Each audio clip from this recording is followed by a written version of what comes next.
Good evening. This is CTV News. I'm Patricia Vallone. Thank you for joining us this evening. Well, with the Inner Harbor as the backdrop, Environment Maryland releases a new report documenting state storm patterns over the last 65 years. According to the group, the data shows more powerful storms are occurring more often and point to climate change as the culprit. Advocates say the study is proof that federal and state leaders need to do more to reduce global warming pollution. Rochelle Metzger is in Baltimore with the details. Snowmageddon in 2010, Hurricane Irene in 2011, the derecho of 2012. If it seems like there's been an increase in extreme weather in Maryland in recent years, that's because there has been, and a new report out today links these severe storms to global warming. But Maryland lawmakers say if you don't believe the science, believe your own eyes. This is very real, and that's a point for concern that we need to address. The study analyzes 6 decades of weather data and concludes extreme downpours are on the rise. While critics argue the unpredictability of Mother Nature, advocates say the scientific evidence proves the trend is not so random. Problems are going to be solved at multiple levels, at communities, at cities, at states, national level, global level, and it might be that the first few steps we take feel small, but they're important steps, and they gain momentum, and they show us that we can address this problem. And as that momentum builds up, I think that we can get somewhere fairly quickly.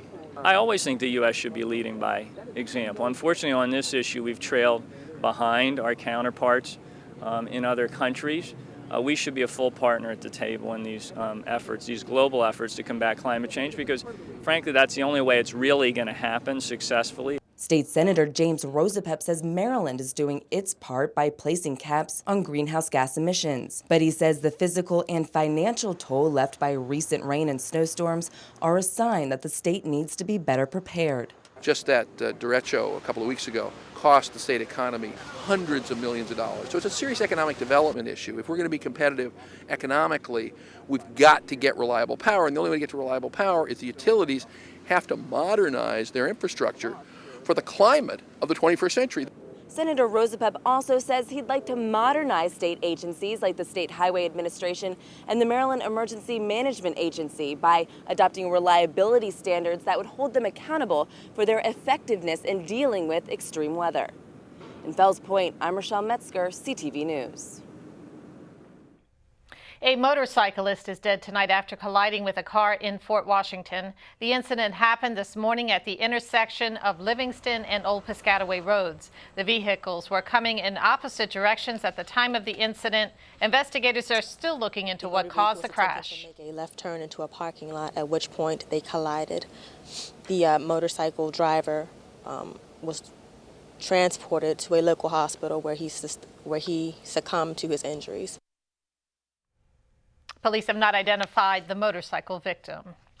And across the country, police departments and state agencies are using automatic license plate readers to track and record people's movements. The technology has civil rights groups concerned specifically over how the data is being used and how long it's being stored. This week, the American Civil Liberties Union of Maryland joins 35 other states in a nationwide information request. The ACLU recognizes that there are legitimate and non-controversial uses for the technology. Nonetheless, Staff Attorney David Roca says it can serve its purpose without storing people's private information. What we do object to and what we are very concerned about is the storage of the data, which creates the potential to give the government ever more detailed pictures of our movements and travel throughout the state. That, I think, raises very significant privacy concerns. The problem then is not the technology, but the fact that our laws, regulations, and rules have not caught up to the technology. And Roca says agencies have 30 days to respond to the request. He expects that the information provided will be the basis for legislative proposals seeking to limit the collection of personal travel data in the upcoming Maryland General Assembly session. Well, a very tragic story from Calvert County tonight. 3 family members are dead and 1 is left in critical condition. Officials say 32-year-old Frank Hayward shot his wife Cynthia and 2-year-old daughter Natalie before turning the gun on himself. They were found dead this morning in the 1800 block of Candlelight Court in Owings. When police arrived, they also found a 12-year-old boy shot with burns and lacerations to his neck. He was flown to an area hospital and remains in critical condition.